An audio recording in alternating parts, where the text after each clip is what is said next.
Hello everyone!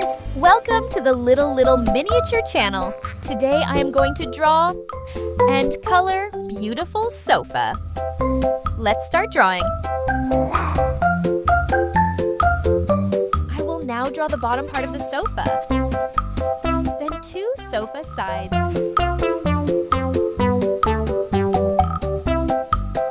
Two poles. Then the middle part of the sofa.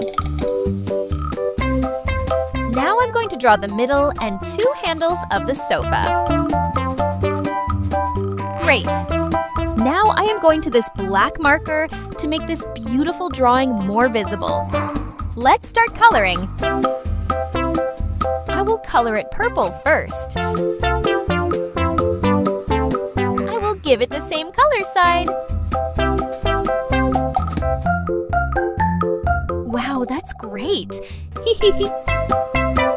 This time I am doing orange color, like this. I will give you the same color on both sides.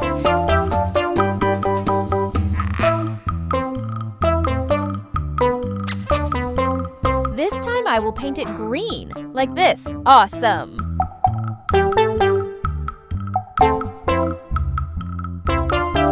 Brown color. Amazing! If you like this video, please like this video and subscribe to the channel. See you next video!